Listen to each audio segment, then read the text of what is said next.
नमस्ते। आज मैं आपसे एक वाक़या शेयर करना चाहता हूँ। ये वाक़या करीबन 10 साल पहले हुआ था। मैं तब एक एनिमेशन इंस्टीट्यूट मैक में सिखा रहा था नासिक में।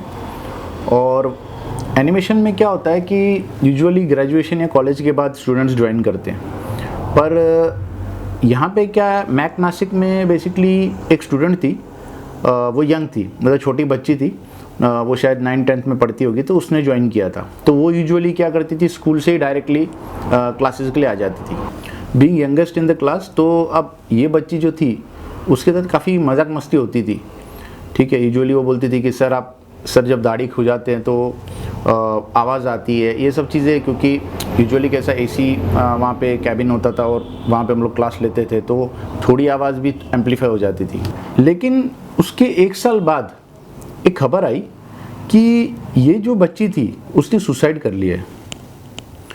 पहले तो मुझे यकीन नहीं हुआ, लेकिन फिर मैंने थोड़ी पूछताछ की तो मैंने सोचा इसकी तह तक जाए भाई कि सुसाइड उसने किया क्यों। तो मेरे को कुछ चीज़ें मालूम पड़ी कि किसी ने बताया, किसी स्टूडेंट ने, कि सर वो एक्चुअली 10वीं में फ़ेल हो गई थी, तो वो चीज़ एक्चुअली वो फेस नहीं कर पाए, तो इसकी वजह से उसने वो नदी से कूद के उसने आत्महत्या कर ली। अब इसके ऊपर मैंने काफ़ी सोचा बाद में। अगर हम लोग पुरानी जनरेशन के बारे में बात करें तो पुरानी जनरेशन बेसिकली तब सर्वाइवल मोड में थी। तो वो टाइम पे इतनी सारी चीज़ें नहीं थी कि 10 गाड़ी खरीदनी है, 10 बंगले खरीदने हैं, 10 पॉलिसी करो, 10 ये करो, सारी सिक्योरिटी ले लो, ये सब चीज़ें नहीं होती थी। आजकल कैसा है कि माँ बाप जो है ये सारी सिक्योरिटी ले रहे, पर वो चाहते बच्चा भी यही चीज़ें करे, ऐसा ही वर्कआउट वो भी करे। बच्चों पे प्रेशर तो डाल ही रहे, पढ़ाई का तो प्रेशर है ही, कंपटीशन बहुत है। साथ ही में अभी मैं देख रहा हूँ बहुत सारे माँ बाप जो है ना, बच्चों को 10-10, 15-15 कोर्सेज करा रहे। बच्चा एक कोर्स कर नहीं रहा, दूसरे में टांग घुसा रहा है और उसको खुद कंफ्यूज हो रहा है, कहीं ना कहीं उस पर प्रेशर आ रहा है। मैंने देखा कि एक बार कोई तो लेडी थी, उसने अपने बच्चे को चांटा मारा कि तो डांस में फर्स्ट नहीं आया।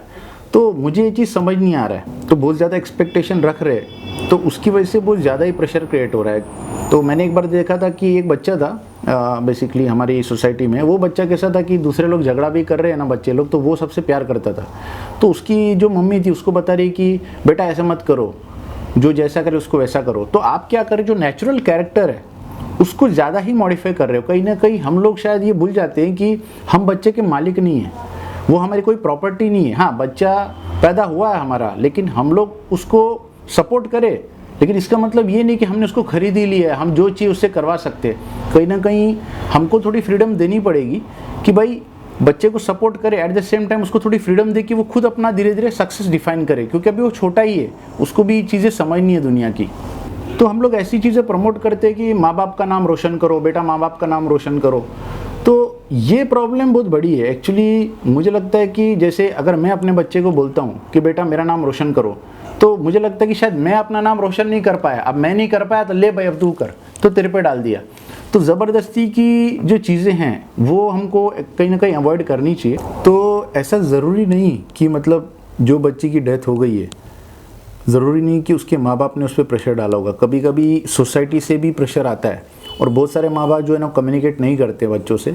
तो कहीं ना कहीं अपना फ़र्ज़ है कि बच्चे से बात करे, कि मतलब वो भी जानना ज़रूरी कि बेटा बाढ़ का पानी तेरे तक आ तो नहीं रहा है। तो कहीं ना कहीं ये कम्पिटिटिव सोसाइटी जो है उसने उस बच्ची की बलि चढ़ा दी है, और यही है सवाल, यही है कि आगे और बच्चों की बलि ना चढ़े, और कोई किसी को ना बोले कि भाई बेटा माँ बाप का नाम रोशन करो। नमस्ते।